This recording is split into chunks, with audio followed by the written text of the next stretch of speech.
Fala galera, sejam muito bem-vindos a mais um episódio do WSPcast. Semanalmente você vê histórias de empreendedorismo, vendas, histórias que te inspiram a continuar a sua busca pelo seu sucesso. Hoje eu tenho a honra de entrevistar um convidado super especial. Ele é pai de família, pai de 3 filhos. Ele é lá de João Pessoa, na Paraíba, uma cidade que eu sou apaixonado. Ele é empreendedor, já montou empresa, já vendeu empresa e tem uma história de vida com seu filho que é inacreditável, que inclusive inspirou um livro e um filme. A gente vai falar um pouquinho sobre isso. Então hoje eu estou aqui com o Marcos Varandas. Obrigado, Marcos, por ter aceitado o nosso convite aí, por estar compartilhando aí um pouco da sua história com a gente. A gente vai falar um pouco sobre empreendedorismo, sobre vendas, sobre paternidade também, né? Opa, Você que é um pai exemplar aí, o pouco que a gente teve junto já dá para perceber bastante a sua conexão com seus filhos. Então a gente vai explorar um pouquinho disso ao longo aí aqui do nosso bate-papo. Tudo bem? meu amigo, muito obrigado pelo convite. Tenho uma enorme satisfação de estar aqui com vocês. E vamos aí, cara, vamos falar com essa comunidade bacana aí da WSP e todas as pessoas que estiverem aí nos assistindo. Espero que gostem. Show de bola. Marcos, antes de mais nada, vamos falar um pouquinho sobre o tema principal aqui do nosso canal, que é vendas. Você consegue lembrar quando você fez sua primeira venda ou qual foi sua maior venda que você já fez? A maior foi vender minha empresa, sem nenhuma dúvida, foi a maior, né? Mas a primeira, eu não vou saber se foi a primeira exato, mas ali lá no comecinho, né, ainda adolescente, eu tinha muito desejo de ganhar dinheiro. Assim, acho que muitas vezes o vendedor ele é muito por aí, né? O primeiro passo ali, ó, preciso ganhar dinheiro, como é que eu vou ganhar dinheiro? Eu vou vendendo alguma coisa. E aí eu gostava muito de farra, de festa, de brincadeiras, isso eu tô falando aí uns 17 anos aproximadamente. E aí eu queria ir para um carnaval fora de época lá em João Pessoa, era Micaroa. Não sei se era da época que você ia lá em João Pessoa, mas tinha um carnaval fora de época lá. E aí, pô, era caro, meu pai não queria investir naquele valor ali pra mim. Eu fiz, tá, e qual é a forma que eu tenho de ir? E aí eu descobri que se eu vendesse X abadás, que a gente chamava na época, eu ganharia Sim. um. Eu fiz, opa, então peraí, quer dizer, eu vendo 10 e ganho um. Eu digo, gostei. E aí fui estimulado pela festa para poder fazer minhas primeiras vendas. Na época, eu não sei que eu vou entregar a idade aqui, mas vou falar de uma ferramenta que eu talvez você tenha usado, mas muito do público não conhece, chamado Mirk. Você conhece? Mickey, nossa, Mirk Mickey é antigo, hein, é cara, antigo Mickey. pra caramba, né? É umas versões bem do Antes, primórdios do que é o antes, WhatsApp, antes do ICQ, eu acho que era. antes do Antes do ICQ. ICQ. E aí o pessoal usava o Mirk pra paquerar, pra brincar, pra conversar, e aí eu usei o Mirk pra vender abadá. Mas eu vendi um monte, e aí no primeiro ano que eu comecei a vender, eu bati o recorde de vendas da história da Micaroa, eu vendi 220 e poucos abadás, aí Caramba. ganhei 20 e poucos, 22 abadás, e no ano seguinte eu fui convidado para ser diretor do bloco. Então, assim, comecei minha carreira de empreender, estimulado para ir para uma festa para ganhar o dinheiro, e aí foi. Que bacana, cara, que bacana. E aí você entra na parte de vendas. Após isso, você continuou trabalhando com vendas? Eu sei que você é formado em TI. Conta um pouquinho Isso. da sua área de formação. Então, essa época eu estava ali cursando o terceiro ano para ir, que era meio fim do ano, para entrar na faculdade. No ano seguinte eu já estava convicto de que eu faria faculdade de computação. Meu pai é professor de programação de faculdade, então eu aprendi em casa muitas das coisas que depois eu vim ver na faculdade. Mas quando eu entrei na faculdade de computação, eu estava estimulado, né? E no outro ano eu fui diretor do bloco, estando na faculdade. Então, eu vivi vendas, por um lado, por outro lado eu estava estudando computação. E aí foi exatamente o início da minha empresa, porque eu conectei muitas pessoas, muitas não, vou dizer que quase que 100%, se não 100% das pessoas que estavam ali comigo, estavam buscando aprender tecnologia para trabalhar na empresa. E eu estava vendendo por um lado, aprendendo tecnologia, eu fiz, então eu vou começar a vender o que eu estou aprendendo aqui. E aí então foi a fábrica de software, que tinha um nome bem original, chamado M Varandas. Varandas. Faltou criatividade para o nome da empresa. Mas ali no início foi muito isso, assim, eu ia num cliente, entendia um problema que ele tinha, vendia a solução e ia construir a solução para poder entregar para ele. Aí depois de muito tempo eu descobri que esse troço não escalava, mas eu já estava ali trabalhando pra caramba e vendendo, né? E vendendo. E, Marcos, por que você acredita que todo mundo precisa aprender a vender, mesmo que não atue diretamente nisso? A vida, nosso dia a dia é venda. Assim, Eu digo isso para os meus filhos, eu digo e dizia isso para os meus colaboradores. Você está sempre vendendo, você está vendendo hora, você tem que vender. Para arrumar uma namorada, você tem que se vender, Uhum. pô. Você tem que ir lá Sim. e, né? Tem que estar bacaninha, tem que fazer a coisa acontecer. Então, tudo na vida, independente se é para ganhar dinheiro ou não, envolve alguns dos aspectos de venda e para mim faz parte do aprendizado, né, como ser humano. Sensacional. E dentro desse seu desenvolvimento na área de vendas, teve alguma habilidade que você aprendeu vendendo, mas que te ajuda até hoje, ensinando outros empresários na parte da sua entrega ali, da sua mentoria? Olha, eu tenho vários aprendizados, tenho até dificuldade de escolher um aqui, mas eu acho que o principal é vendas é conexão. Assim, você se conecta com a outra pessoa, você tem que ouvir. Então, eu aprendi muito a ouvir, né? Ouvir a pessoa, não chegar lá empurrando produto. Talvez em alguma época da minha vida eu fui lá empurrar produto.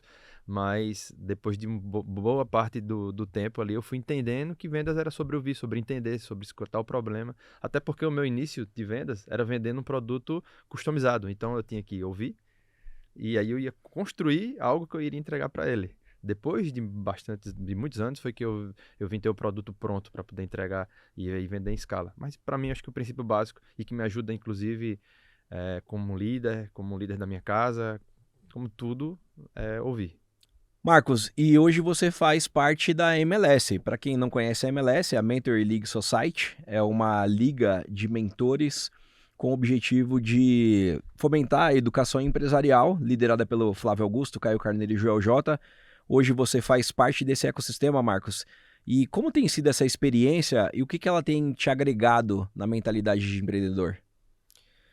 Olha, a experiência principalmente de estar convivendo com pares, com outras pessoas que vêm de escolas diversas, para mim tem sido sensacional. Assim, o ambiente é muito estimulante e a gente precisa realmente se colocar em ambientes que lhe estimulem. Então, hoje eu aprendo muito pela ambiência, muito mais do que com alguma conversa, e vendo, entendendo o que é que as pessoas estão fazendo, cada um nos seus mundos, né? São várias especialidades diferentes ali envolvidas. Então, isso para mim tem sido transformador.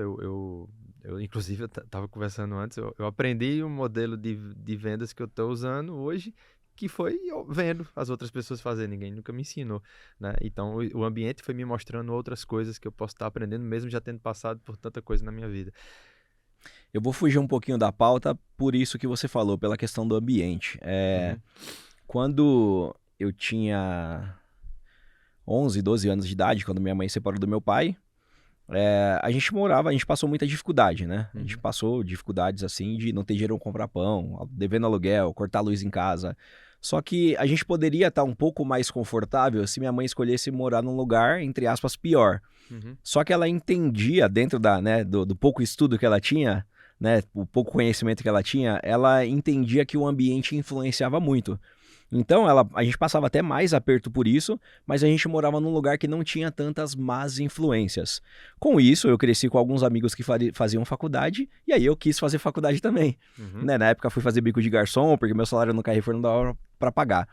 Mas eu quero trazer esse ponto do ambiente. O ambiente que minha mãe nos colocou, nos deu boas referências e fez eu querer me formar numa faculdade. Até então não tinha ninguém da minha família que era Uhum. formado. Como que você enxerga isso dentro do empreendedorismo? Como o empresário pode se colocar em ambientes que vá trazer boas referências para ele? Procurar e pagar o preço, entender que estar disposto e ter humildade a não ser a pessoa mais esperta ou a que tem mais conhecimento da mesa. Esse é o princípio básico. Se eu chego lá num ambiente novo e quero ser o bambambam, sou o cara que sabe de tudo, nem vá. Assim, vá buscar ambientes onde você realmente possa se colocar num lugar de aprendizado. Isso foi minha vida inteira. Assim, eu poderia falar de ambientes de adolescência. Eu convivi na minha adolescência com pessoas muito mais velhas. Eu tinha um amigo que eu tinha 14, ele tinha 21 anos, ele já era empresário, ele já tinha loja. Na época era loja de CD, né? Pô, esse pessoal não sabe nem o que é isso hoje. Mas o cara vendia muito e eu vivi esse ambiente de empresa eu com 14 anos. Então, isso foi muito bom para mim, né? Aquilo ali.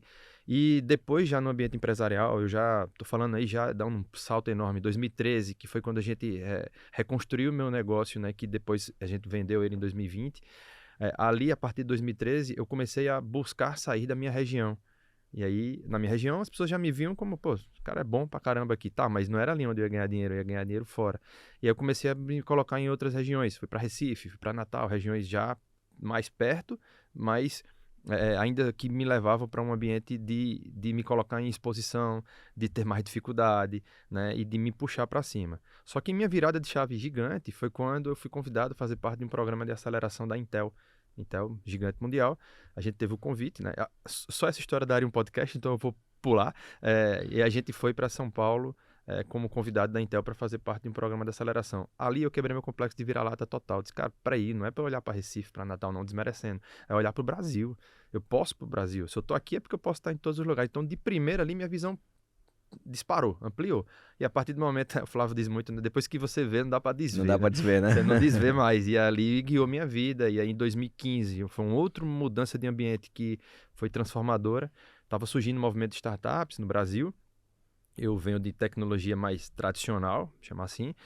E aí eu me coloquei no cenário de, eu quero aprender o que é que esses caras fazem. E aí qual foi a minha forma de aprender? Eu me coloquei num programa do Sebrae, que chamava Start PB, lá da Paraíba, que estava capturando empresários novos de startups, só que eu já era com uma bagagem muito antes. Então eu criei um projeto para poder participar. Meus amigos empresários da empresa de tecnologia que a gente sentava junto diziam que eu tava maluco. Como assim? Tu vai se juntar com esses meninos? Eu digo, vou, porque eu tenho que aprender, eu preciso estar lá com eles. E este movimento foi o que fez a nossa empresa pivotar e crescer. Fui pro Vale do Silício, aprendi. Quando eu voltei do Vale, eu mudei tudo. Demiti uns 10, botei mais um monte para dentro, reformulamos o negócio e aí passamos a crescer de uma maneira acelerada. Foi ambiente. Então, aquela máxima de que ambiente é rei é verdade. Ambiente é rei. Mas assim, ambiente é rei, mas você tem que ir, você tem que fazer sua parte. Humildade, vai fazendo e vai construindo. E vai construindo. E ambiente é aquela, né? A gente conquista por resultado, a gente paga para ter acesso. Isso. A pessoa tem que estar disposta realmente a pagar o preço para poder estar lá. Eu inclusive, tem um caso bem legal para falar. Meu pai era meu sócio no negócio e ele é bem tradicional e seguro, né? Não deixava a gente gastar, segurava o cofre ali. E quando foi para fazer parte desse programa da Intel, ele foi contra, ele fez, mas vai para São Paulo, vai gastar dinheiro, vai pagar passagem, e não traz cliente. A mentalidade era, todo gasto tem que ser para trazer cliente. E eu fazia, pai, eu vou, nem que tire do meu, eu vou, porque eu não sei, eu não consegui enxergar o fim, mas eu digo, mas isso aqui vai me fazer crescer de alguma forma e vai fazer a gente crescer. E aí eu paguei um dinheiro que eu não podia pagar. Muitas vezes hoje a gente vem e conversa com pessoas que sabe que precisa, chega a dar assim um negócio, meu amigo, venha, pelo amor de Deus, porque você está precisando disso. Não, mas eu não posso pagar. Eu já fiz coisas que eu não podia pagar, não de maneira irresponsável, de maneira responsável, obviamente, e dei o máximo de mim, porque justamente aquele dinheiro ali tinha que fazer sentido. Então, gaste mais, invista, né? Gaste, não invista, e faça aquilo ali valer a pena. Vai dar certo. Sensacional, Marcos. E, bom, fazendo um paralelo aqui, obviamente, tá todo mundo esperando falar um pouco sobre isso também. Você e sua família são a família que conta da história real ali do filme Inexplicável ali da Netflix. O filme ficou em top 10 em 19 países e, cara, uma história muito emocionante. Eu assisti o filme. Eu queria que você contasse um pouquinho dessa história pra galera. Tem um livro aí, né, Isso. que tá na mesa já. Eu vou falar seu. Obrigado. Você lançou o livro e aí depois a Netflix te propôs fazer o filme? Como foi isso daí? Vamos lá. A gente viveu, né, todo o episódio que acontece ali no filme, né? Então, acredito que muitas pessoas que estão assistindo agora já viram. Se não viram, vão assistir, tenho certeza. Aquilo acontece em 2013 e foi num espaço ali de 2 meses, né? Em que momento empresarial você estava em 2013? Então, né? Deus preparou as coisas bem do jeitinho dele, né? Eu falei que era uma fábrica de software. A gente vinha com ela até 2010. Em 2010 a gente entendeu que para crescer a gente precisaria escolher um segmento de mercado para ser especialista. E assim a gente escolheu o segmento de restaurantes. Mas entre 2010 e 2013 a gente foi organizando para em 2013 nascer esta nova empresa, que é a Menil, e a data de lançamento dela, da Menil, foi marcada para o dia 25 de outubro de 2013. Era um evento, a gente já tinha convidado, tem recorte de jornal, se for no meu Instagram, for procurar a postagem dessa época, você vai achar eu convidando as pessoas para ir para este evento, só que não vai ter foto minha no evento, porque exatamente no dia 24 de outubro de 2013, Gabriel entra no bloco cirúrgico e ele só sai do bloco cirúrgico na manhã do dia 25 de outubro de 2013. Ou seja, eu estava, no mesmo dia que Gabriel estava entrando no hospital, se fazendo a cirurgia, estava nascendo meu novo negócio a partir dali com os clientes. Então Deus preparou as coisas assim, eu falo rindo porque não é possível, assim, como foi tudo tão preparado. E daí em diante, a gente teve que tocar o negócio, eu tive que tocar o negócio, não tá? Meu filho foi para o hospital, eu vou largar a vida. Não, cuidar da empresa era cuidar da minha família. Eu tinha que cuidar da minha família. Sim. Para quem ainda não assistiu o filme, Ana estava grávida, minha esposa estava grávida do nosso terceiro filho, de 5 meses, Rafa tinha 5 anos, eu tinha Gabriel no hospital. Eu tinha que cuidar das coisas que estavam em volta, né? Então eu tive que cuidar do negócio. Essa era a fase empresarial. Mas voltando para a história. Então aconteceu em 2013 e, enfim, tem vários episódios que eu não vou entrar no detalhe agora. Mas em 2018, né, que completava 5 anos da retirada do tumor cerebral de Gabriel, sem recidiva, sem nada, os médicos estavam considerando como curado, né, pela medicina, 5 anos pós-câncer sem recidiva, ele é considerado curado. E ali a gente decidiu comemorar escrevendo um livro. E por que assim o livro, né? A gente, quando estava no hospital, eu e Ana, a gente falava muito. A gente profetizava duas coisas. Uma era que ele ia jogar futebol, mesmo os médicos dizendo que ele não ia acordar, ou se ele acordasse, que ele não ia andar. E a segunda é que a gente estava vivendo tudo aquilo ali para fazer um testemunho. A gente sabia, a gente conversava que sairia dali para contar um testemunho. E a gente fez esse testemunho nas igrejas por muitos anos, né? Continuamos fazendo. Só que o testemunho não chegava naquele pai que estava na UTI. Então a gente quis fazer um livro com o objetivo de chegar nas pessoas que realmente estavam precisando naquele momento. Porque quando eu estava lá, eu e ela, e a gente tentava encontrar pessoas que tivessem passado por problemas similares, a gente não achava. Questão do ambiente. A gente queria se fortalecer. E como é que é a forma de fortalecer? Conversando com alguém que já passou pelo caminho. Pensa com mentoria a mesma coisa. Eu queria encontrar alguém que passou pelo caminho e que pudesse me contar alguma história que tenha vivido e que ali fortalecesse minha fé, aumentasse minha visão, né? E não encontrei. Não encontrei, procurei, não achei. E eu disse, não, a gente vai ser essa história, a gente vai testemunhar. E aí o livro nasce em 2018 com este objetivo. Um livro, eu não consegui nenhuma editora que bancasse o livro, eu paguei, foi caro pra caramba e foi do meu bolso e foi enfim, foi um investimento / doação que a gente acabou fazendo, né, nessa época. E bem, o livro, ele a partir dele, eu convidei o Felipe Caldas, ele é um escritor e jornalista, né, e amigo. E aí, quando ele escreveu o livro, ele optou em fazer um misto de romance e de reportagem. Ele entrevistou todo mundo, foi mais de 60 horas de entrevistas, leu todos os prontuários médicos, e o livro nasce em formato de escrita de romance. E aí todo mundo que lê gosta de ler. Então ele ficou um livro fácil de leitura, né?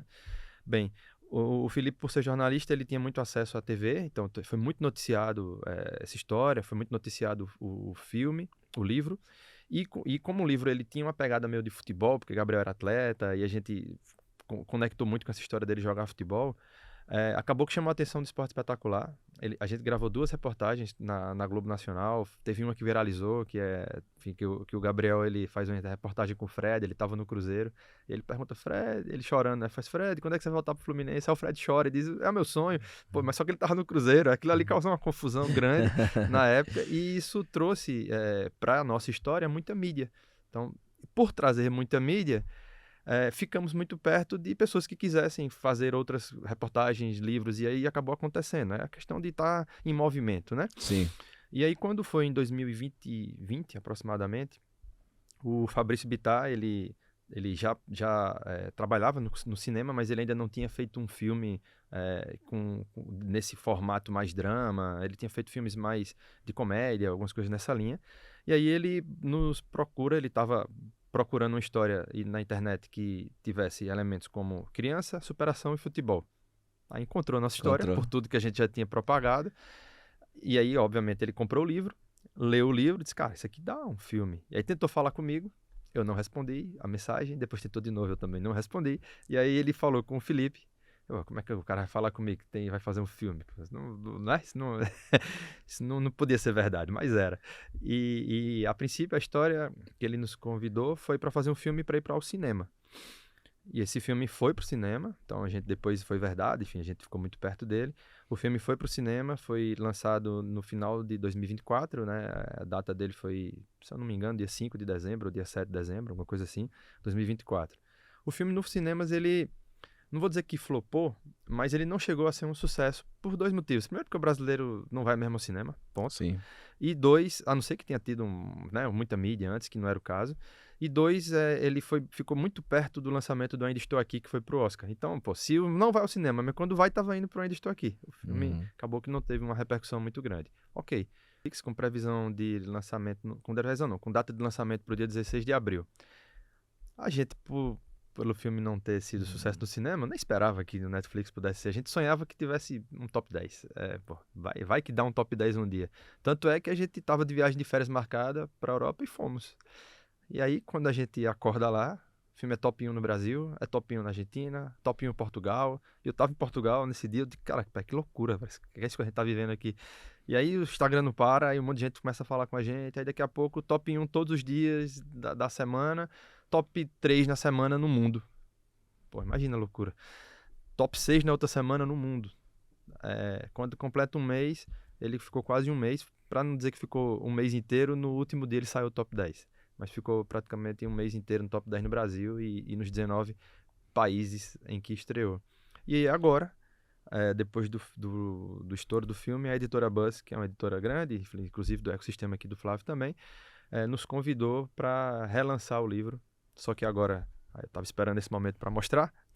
Então, para lançar agora com a capa do filme, o livro original ele era O Menino que Queria Jogar Futebol, agora ele é Inexplicável, a história do menino que queria jogar futebol, com os atores na capa e com a frase que ficou famosa lá no livro, no filme, que é não acreditar é tão louco quanto acreditar, que é uma frase que nós vendedores temos que levar e tatuar, porque é isso nossa vida. E esse livro tem um capítulo extra escrito por mim e por Iana, que eu tenho certeza que legal. vocês vão gostar, além de fotos de Gabriel, tanto da época quanto atual. Que legal, cara. Esse é seu. Obrigado. Ô, Marcos, eu assisti o filme e aqui vou até também fugir um pouco da nossa pauta, mas algumas perguntas que eu acho que muita gente tem essa curiosidade. Você era um cara que não tinha muita fé até isso acontecer, pelo menos é isso que o livro mostra. Eu não sei se faz parte do romance ou se era realmente... Eu já respondo ou você vai continuar? Não, primeiro, responda isso. Tá. Realmente você não tinha muita fé? Não, não é exatamente assim. Essa pergunta, todo mundo realmente quer saber disso. E eu mudei um pouco minha resposta ao longo do tempo. Porque logo que eu vi o filme, eu não me reconheci naquela pessoa. E aí, eu comecei a refletir. Peraí, mas se tá assim, alguma coisa tinha. O que é que, de fato, né? Que é difícil você falar de você mesmo e você se vê num filme ali, é diferente, né? É um troço que a gente, quando se vê no espelho, quando alguém fala da gente, às vezes a gente não reconhece, imagina vendo um filme, né? Então, depois de um tempo eu descobri que, primeiro, filme tem licença poética e filme ele vai exagerar em alguns aspectos. Sim. Mas inventar, não. Aí, beleza. Então, se ele não inventou, é porque eu tinha alguma coisa daquilo. Então, no fim, o que eu posso trazer sobre esse elemento é que, sim, eu acreditava em Deus. Sim, eu ia para a igreja. Sim, a gente tinha frequência, talvez não como eu tenho hoje ou como eu passei a ter, mas a gente tinha alguma frequência de oração. Porém, o que é fé? Fé é acreditar em Deus? Não. Fé é só acreditar em Deus? Não. Fé é você realmente se colocar nas mãos de Deus. É você entender que Deus é capaz de mudar destinos, Deus é capaz de mudar diagnóstico, Deus é capaz de fazer o que Ele quiser fazer, Deus é capaz. E tem coisas que só Ele é capaz de fazer. Então, quando a gente começa a enxergar que tem coisas que a gente não é capaz e que só Deus é capaz e que a gente coloca nas mãos dEle e se entrega e acredita de fato, aí eu começo a entender que isso é fé. Aí, voltando para mim agora. Eu era assim sempre? Provavelmente não. Não vou dizer 100% de certeza, eu não lembro, enfim, não tenho como relatar exatamente. Sim. Mas não era. Em algum momento eu entendi a gravidade do problema, porque também logo no começo eu não sabia a gravidade do problema de Gabriel. Entendi a gravidade, entendi que era por ele e somente Deus mesmo que poderia salvar Gabriel. E ali naquele momento eu posso dizer que junto com Iane, e aí a ambiência mais uma vez, né? Porque o filme mostra a ambiência. Quem era o meu ambiente, né? Como é que era a Iana? Como é que tá isso? Não posso negar que ela realmente, em termos de fé, tá 10 vezes pelo menos acima de mim. E ali fui me colocando também nesse ambiente e em determinado ponto a gente realmente estava ali em sintonia, acreditando 100%, e ali a gente posso dizer que eu tive uma fé construída na dor, né?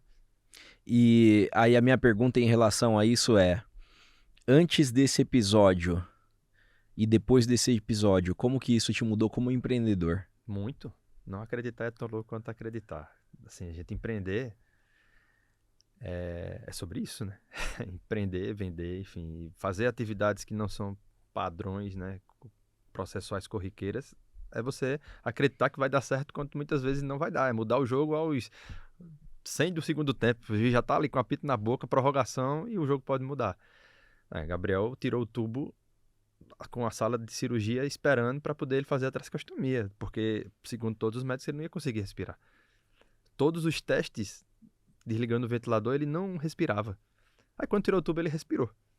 Tipo, é ganhar o jogo já com um apito assim na boca.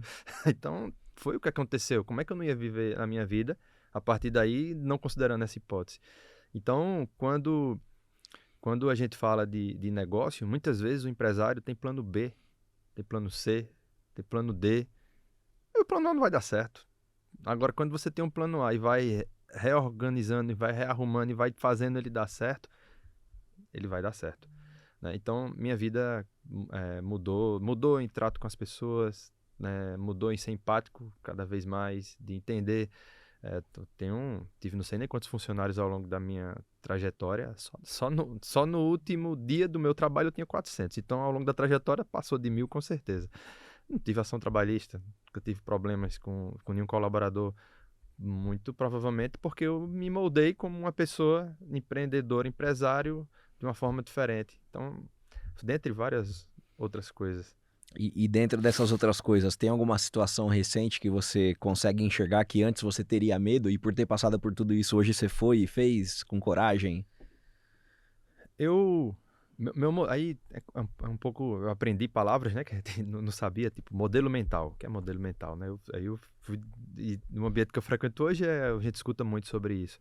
Eu descobri que meu modelo mental hoje, ele já não considera plano B. Então, não é que eu mudei, não é que eu tive que... Não, já não existe. Eu já consigo claramente me colocar em visões de futuro que antes, para mim, eram inimagináveis. Pô, sou sócio do Flávio Augusto, caramba. Quando eu falo isso, eu não posso normalizar. Sim, Não dá para sim, não normalizar dá um pra troço desse, normalizar. porque, caramba, é o cara que eu queria somente conhecer. Eu lembro que quando eu tava, acho que eu contei isso pra Letícia. Eita, não posso falar isso. Pode, não Posso? tem problema. Então tu corta essa parte Bom, aí. galera, a Letícia tá aqui, tá? Eu não sabia, desculpa aí. Não tem problema não. Então, eu quando encontrei o Flávio há uns 2 anos atrás, eu fui lá e dei um livro pra ele, pô, só com o objetivo de chegar perto dele, né? Que era um cara que eu admirava. Só que em determinado momento eu vou ser sócio dele. Sócio desse cara, vou ser sócio, mas como? Não sei, né? Aí tentava falar, mandei pelo menos umas 100 perguntas que nunca foram respondidas nas caixinhas lá. E daqui a pouco ele vai lá em João Pessoa, em setembro do ano passado, fala sobre a MLS, tava com o Iana do meu lado, e aí na hora que ele falou, depois ele fala do clube que ele, né, tava fazendo parte, e aí na mesma hora, quem quer, eu digo que tô dentro. Quanto custa? Uma fortuna, eu nunca imaginei que eu ia pagar um valor daquele, aquela questão de pagar o preço. Sim. Tive medo? Tive medo. Mas a coragem tem que, né? A fé e a coragem, a visão tem que transcender. E Ana olhou pra mim e fez, sério? Eu fiz, sério. Eu vou entrar lá e eu vou ser sócio deles na MLS. Eu não tinha nem meu clube formatado. Então eu entrei em outubro, de setembro para outubro, foi no final do mês. Em janeiro meu clube estava na MLS. Sensacional. Então é a questão a visão e a coragem de executar. Então isso é um exemplo recente. Mas eu tenho N exemplos de visão e coragem. Porque é fé com ação. É fé com ação, É exatamente. fé e ação, visão e coragem. Né? Deus na Bíblia, ele não diz que você vai ter ausência de coragem. Muito pelo contrário. Tem uma passagem que ele diz, seja forte e corajoso. Ele fala isso. Então, é isso. A vida é sobre isso. E no filme tem a frase que a gente já falou aqui, né? Não acreditar é tão louco quanto acreditar. Como que essa frase hoje impacta no seu jeito de empreender e de viver hoje? Ela é que que a gente tá falando de algo que ficou muito famoso agora com o filme, mas isso aconteceu já tem 12 anos. Então, essa frase foi a frase que guiou minha vida. Guiou em tudo. Falar uma outra coisa que eu acho que é legal. Gabriel, depois que ele sai do hospital, o filme mostra ele acordando. Só que entre ele acordar e o que de fato depois ele viveu, tem um mundo de coisas aí. Porque a gente teve um diagnóstico que, se ele acordasse, ele não iria mais andar por conta da parada cardiorrespiratória que ele teve, e ele ficou com isquemia do lado direito do cérebro, o que comprometeu o lado esquerdo do corpo. E aí, quando ele acorda, que ele depois tem alta, a gente montou um hospital em casa, e Gabriel viveu praticamente estado vegetativo ali nos primeiros dias pós-hospital, e com prognóstico de não mais andar. Mas qual era a nossa mente? A minha e a Diana: ele vai jogar futebol. Então, ele não vai andar, ele não vai jogar futebol, ele não tava nem sabendo o que ele tinha. E aí, os fisioterapeutas, os médicos recomendavam que ele fizesse fisioterapia para mexer o corpo, para não atrofiar os músculos. Era só para isso. Eu digo, tá bom. Guiado pela visão dele vai jogar futebol, eu perguntei ao médico que acompanhava o Dr. Christian, eu fiz: doutor, eu posso fazer 3 fisioterapias por dia? Ele fez: pode, Marcos. Achou estranho, mas 3 por dia? Vai atrapalhar? Não. Tá bom. E aí a gente arrumou um jeito de fazer 3 fisioterapias por dia. Às vezes não era com o mesmo fisioterapeuta, era com outro, mas a gente dava um jeito dele fazer. Por quê? Porque se eu queria que ele jogasse futebol, ele tinha que se mexer mais do que só o recomendado. Eu precisava trabalhar a mente dele. O que é que a gente fez? A gente chamava a fisioterapia de treino e vestia ele com roupa de time de futebol. Todas as fisioterapias que ele fez, sem exceção, foram de chuteira, meião e roupa do time, ou do Clube Cabral, que era o que ele jogava, ou com a roupa de algum time, do Fluminense ou de algum time europeu que ele gostava também. E a gente colocou meta. Aí era o empresário ajudando o pai, depois o pai que ajudou o empresário, as coisas se misturam. Colocou meta. E qual era a meta? Era ele jogar futebol, mas ele não ia jogar futebol se ele não andasse. Então o primeiro passo era andar. Sim. E como foi que a gente colocou essa meta? Ele saiu do hospital no dia 15 de dezembro, estado vegetativo. Ele recebeu um convite para entrar como pajem de um casamento no dia 20, se eu não me engano, dia 26 de janeiro, ou seja, 40 dias depois dele. A gente aceitou e a gente disse: ele vai entrar andando. E a meta era ele andar nesse casamento. Ele voltou a andar, tô todo arrepiado aqui, um dia antes do casamento. Caramba. Ele voltou a andar um dia antes, ou seja, é o vendedor que bate meta no último minuto, é o juiz que... enfim, a situação que não está dando certo, que você tem como reverter. A gente acreditou, fez o trabalho para isso, e ele acreditou também, e ele voltou a andar. Esse lance do acreditar, ele é para mim, pessoalmente falando, ele é muito poderoso. Eu tenho uma tatuagem, você falou que tem que tatuar, eu tenho uma tatuagem aqui, cara, ó. Se você acreditar, você consegue. Olha aí, cara, que legal. Então, assim... É a mesma coisa. É muito forte pra mim isso, e eu tento passar isso pra minha equipe dentro da WSP, principalmente. Eu vou tatuar. Eu não tenho nenhuma tatuagem, Ana. Você tá assistindo aí, amor, você vai ter que deixar eu tatuar. Então aqui, ó, comprometimento aqui, hein? Eu vou ter que perguntar pra minha esposa se eu quero. Tem que perguntar se você quer. Mas assim, Marcos, você tá falando desse lance do acreditar, e isso é muito forte pra mim. Eu acho que esse foi um dos pontos que fez com que eu atingisse meus objetivos na vida também, que eu não, sei lá, muitas vezes com muita dificuldade não me entregasse pra situação. É óbvio que não é nem perto parecido de uma questão física, né, que seu filho teve, mas de situações que a gente passa na vida, de desistir de um projeto, de, sei lá. E para vendas, eu acho isso primordial, porque o vendedor que ele não acredita, ele já entra perdendo já na hora de falar com o cliente. Se ele não passa confiança pro cliente, se ele não acredita, ele não passa confiança. Uhum. Se ele não passa confiança, o cliente não sente confiança no que ele tá falando e não vai Exatamente. comprar. Como que você enxerga isso no dia a dia, na prática? Como que um vendedor, eu sei que é uma pergunta um pouco complexa talvez, mas como que um vendedor pode fortalecer esse acreditar dele de que ele vai atingir o resultado dele? A gente falou de ambiência, então muitas vezes a gente de fato não acredita porque tudo que a gente olha em volta nos faz não acreditar. Então você colocar-se em situações que você possa ampliar sua visão é o primeiro passo, porque ele precisa acreditar.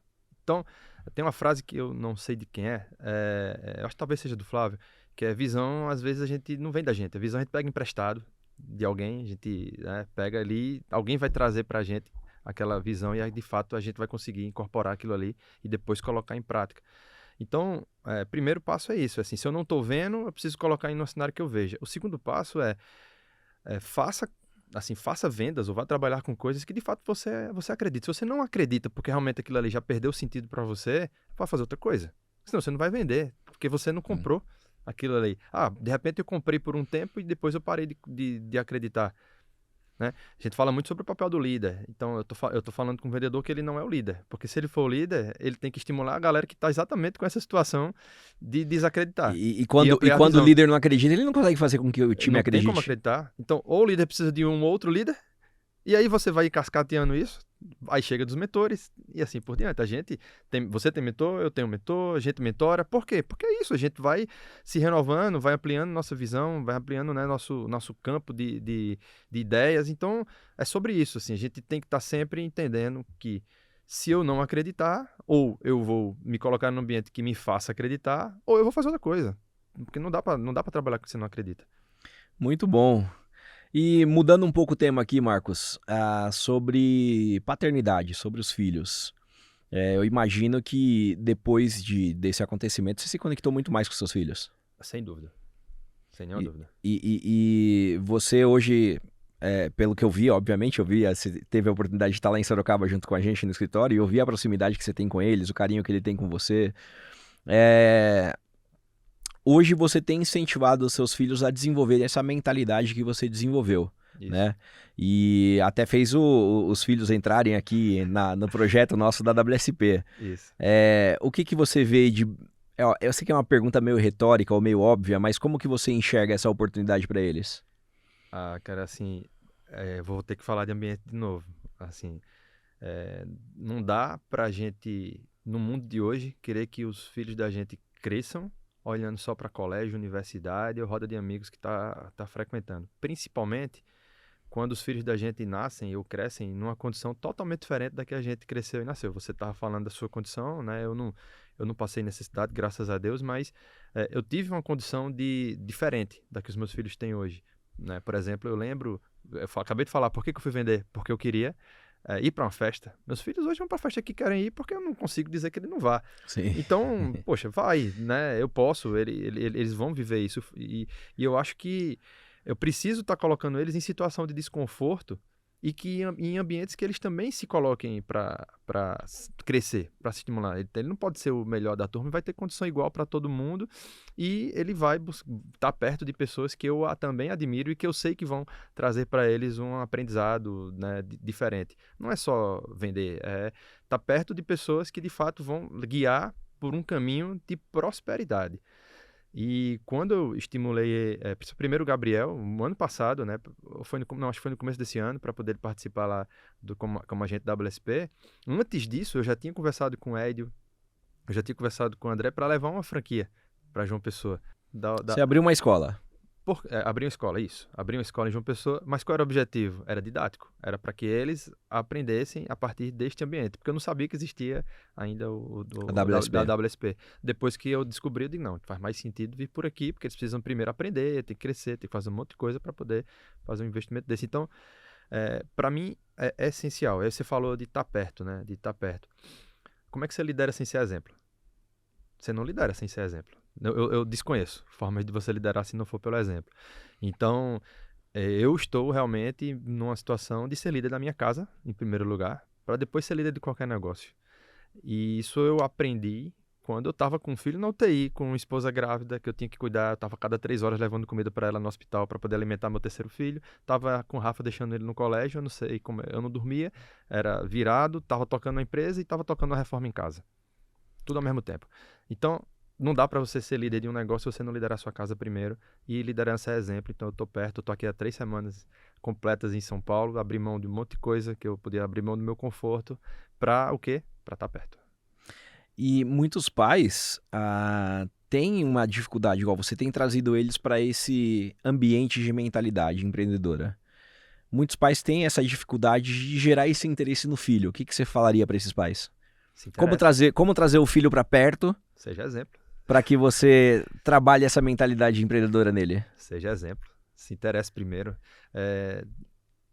Vamos lá. Eu vou fugir um pouco do ambiente do empreendedorismo para dar um contexto. Muitas pessoas falam, como é bonito, seus filhos vão sair para jantar com vocês, e meu filho não sei nem onde ele tá. Que bonito, vocês viajam em família. Eu fiz, legal, a gente tá vivendo isso agora com eles. Mas quantas vezes ao longo da nossa jornada eu deixei de de ir para uma festa que eu queria, de estar indo para uma farra, para indo para brincadeira, para poder estar fazendo a agenda do meu filho, para estar perto dele. Hoje eu não preciso pedir, porque se tornou comum, eles gostam de estar com a gente, porque a gente esteve perto deles ao longo do tempo.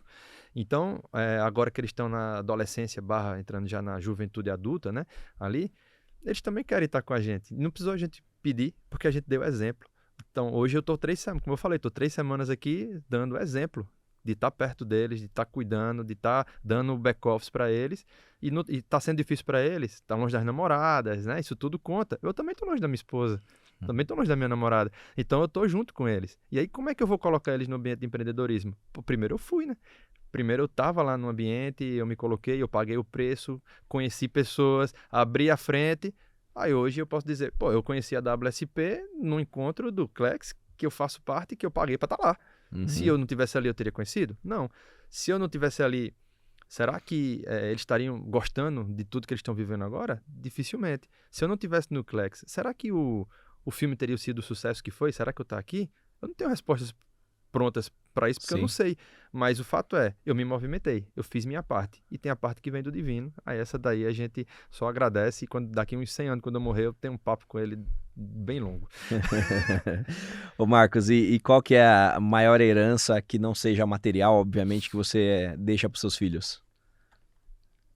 Eu estou construindo essa herança, né, no dia a dia, que é entender a importância da família, que eles possam ser ótimos pais para os filhos deles, que eles possam ser ótimos esposos para as esposas dele, que eles possam construir, não vou dizer que construir negócios, mas que eles possam construir a carreira que eles quiserem construir, que sejam felizes com isso e possam ter liberdade para poder estar junto com os filhos, estar junto com a esposa, vivendo o melhor que a vida possa ter. Então, não é um legado neles, não é para eles.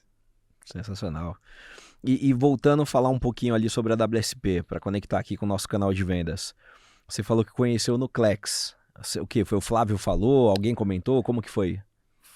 O Flávio, eu sou muito atento a detalhes.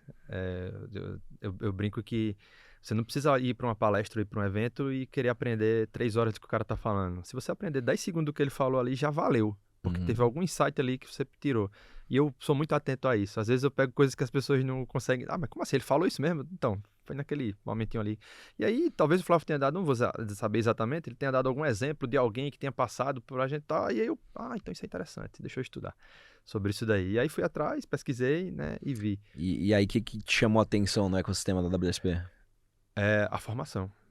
Vocês formam pessoas que vão acreditar, e que vão ter método, que vai estar num ambiente onde as pessoas querem as mesmas coisas. Então, isso me chamou a atenção ao ponto de dizer, meu filho, segue esse caminho aqui que vai ser bom para você. Não falei, segue lá porque você vai ganhar mais dinheiro. Porque eu acho que isso não é o que estimula mais ele hoje. Mas, óbvio, que todo mundo quer. E todo mundo busca isso também. Mas, no caso dele, o estímulo maior foi, filho, aqui vai ser uma oportunidade boa. É melhor do que uma faculdade. Sim. Isso aqui é melhor do que... Não quer dizer que é para sair da faculdade. Você continua a faculdade, mas segue esse caminho aqui que isso vai te formar. Sem dúvidas. E aí você esteve lá com a gente, lá em Sorocaba, né, recentemente. Na terra da coxinha boa. Primeiro, responde aí pra galera. É ou não é a melhor coxinha? Eu vou responder com fatos. A gente chegou lá, ele levou a gente para comer uma coxinha, eu tava meio tímido, comi só uma. Numa e meia, né? Rachei uma segunda. Aí quando a gente foi embora, todo mundo no carro fez, vamos comer mais coxinha agora, mais relax. Aí cada um comeu 2. Não voltamos comendo coxinha. Voltou e pegou mais 2, então, pra cada um. Mas eu posso dizer que o docinho é bom pra caramba também, viu? O doce. Muito bom. E aí você teve lá em Sorocaba no escritório, além de comer a melhor coxinha do Brasil, que, né, não vou fazer propaganda aqui, né, mas todo mundo sabe onde é. E vocês puderam vivenciar ali a galera trabalhando, matriculando, falando ali com gente. Como que foi essa experiência para você? Eu também vou responder com outra coisa. Eu aprendi por osmose, né? Ali, eu fiquei vendo o pessoal trabalhando, olhando, de caramba, isso é legal, né? gostei da forma como o pessoal fala.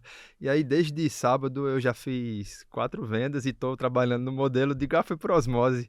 Só para responder que funciona esse negócio. Então ajudou você ir para Sorocaba. Ué, eu tô sempre, como eu falei, eu tô sempre atento, tô sempre aprendendo. Muito bom, Marcos. Agora, para a gente partir para o nosso final, né, do nosso episódio, se você pudesse definir a sua vida com uma palavra, uma frase, qual seria? Não vale a do filme. Então deixa eu pensar, que eu tava pronto para essa frase. Mas vou dizer uma outra. Tudo posso naquele que me fortalece. Eu tenho que entender que eu vou fazer minha parte, ok? Mas tem coisa que eu não vou conseguir sozinho. E com Deus eu sim, esse eu posso tudo, então não tem limite. Então o que vai me entregar de fato, ter certeza de que a visão vai chegar realmente ao seu alcance, é saber que eu vou fazendo o possível e ele vai fazendo o impossível lá de cima. Muito bom. Como posso dizer? Essa fé que você carrega, você consegue transmitir ela para os seus filhos? Graças a Deus. Eles todos estão na igreja, sem eu precisar pedir. Todos estão pelo exemplo, porque a gente serve. Todos também estão servindo, não só como frequentadores. A namorada de ambos, eles conheceram na igreja. E eles entendem, né? Eu digo isso porque eu vi eles falando com outras pessoas, porque se falasse para mim podia ser, sim. Né, enviesado. Eles entendem a missão deles. Todos entendem. Eu falo que o Gabriel, tá? Não preciso falar, Gabriel é a própria pessoa que viveu, né, tudo que a gente fala. O Rafa, eu brinco que ele era o sorriso que a gente tinha no momento que a gente só tinha tristeza, porque ele tinha 5 anos, ele era inocente. Então, ele era a única pessoa que sorria naquele ambiente. Então, a gente tinha o sorriso dele e hoje eu chamo ele de garoto sorriso, porque ele leva alegria por onde ele passa. E o Davi, para mim, representa vida, até pelo nome, né? Davi, vida, que é a vida nova que estava nascendo no ambiente que a gente estava dentro de um ambiente de morte. Então, eu tenho muita alegria de entender que os filhos estão levando esse legado da gente. Bom, essa pergunta para mim aqui que tá na minha pauta é meio óbvio, né? Mas eu vou te perguntar, o que te move hoje e qual que é o seu porquê mais forte? Ajudar pessoas. Eu escolhi ajudar pessoas sob o aspecto de empresários, mas junto com a Iana a gente tem ajudado casais, famílias, né? A partir também da nossa família. Eu me guio pela missão de ajudar outra pessoa. Assim, aí boto ajudar no contexto amplo. Se eu estou ajudando o empresário a ter um melhor negócio, eu estou ajudando a vida dele, eu estou ajudando a família dele, eu estou ajudando os funcionários dele. Inclusive, isso foi a minha decisão de seguir como mentor, porque quando eu saio da Stone em 2023, eu não saí com nenhum plano de vou fazer X, Y, Z. Naturalmente, eu iria empreender, porque eu empreendi a vida toda. E aí eu poderia escolher abrir uma nova empresa e assim por diante.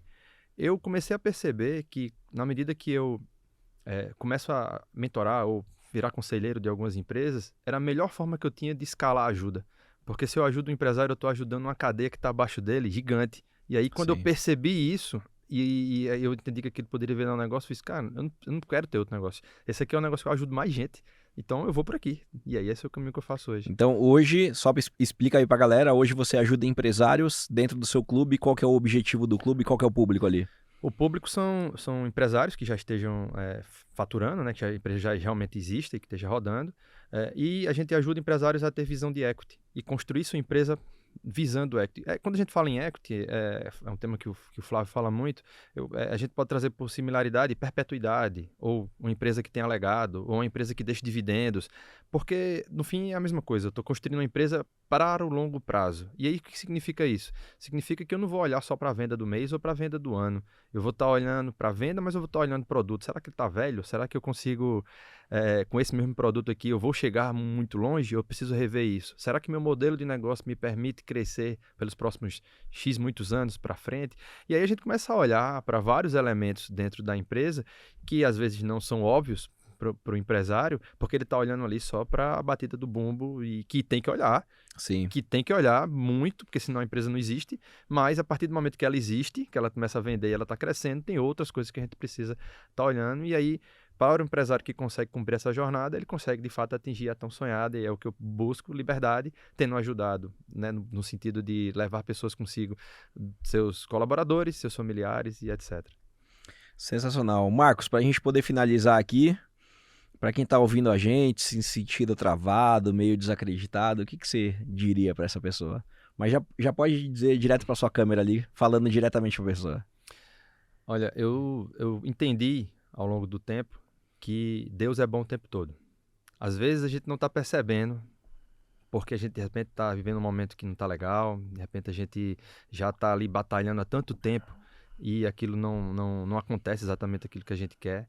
Mas Deus tem o tempo certo para agir, e ele fala na Bíblia que as coisas que vêm de Deus, elas vão clarear, elas vão surgir na aurora, como ali 5, 6, 7, 8 horas da manhã, ela vai nascendo o sol. Não é como o sol do meio-dia que vem lá e aparece de uma vez. Então, se está difícil, continua, persiste, não vai para plano B, vai seguindo teu caminho, entrega nas mãos de Deus. E se você ainda não percebeu que Deus é bom, é porque ainda não chegou o fim, não chegou o momento. Você vai perceber, espera, vai dar certo. Sensacional, Marcos. Cara, um prazer conversar com você aqui. Mais uma vez, obrigado por ter aceitado o nosso convite. Obrigado por ter, né, nos doado esse tempo, esse conhecimento, essa experiência de vida que você tem aqui, para trazer mais conteúdo aqui para o nosso canal que possa ajudar, né, dentro da sua missão, mais pessoas a se inspirarem e poder correr atrás dos seus objetivos. Então, muito obrigado. Obrigado, Diego. Tenho assim, enorme satisfação de estar aqui com vocês. Estou já imerso nesse ecossistema, e tá aqui agora para mim foi uma grande alegria. Obrigado. Agora estaremos mais juntos, né? Que agora somos Sim, sócios na MLS agora. Então, muita alegria, né? Ter você lá com a gente. Então, vem para somar e para colaborar conosco. Obrigado. É isso aí, galera. Esse foi o nosso episódio, um episódio muito bacana. Para quem não assistiu o filme, vai lá na Netflix, assiste o filme Inexplicável, vai te emocionar. É uma história muito bonita, muito emocionante, e vai te trazer uma visão de vida diferente da que você possa ter tido até hoje. Então, esteja aqui com a gente, siga as nossas redes sociais, esteja atento. Próxima semana traremos mais um convidado para te trazer mais inspiração. Obrigado pela sua audiência e até mais.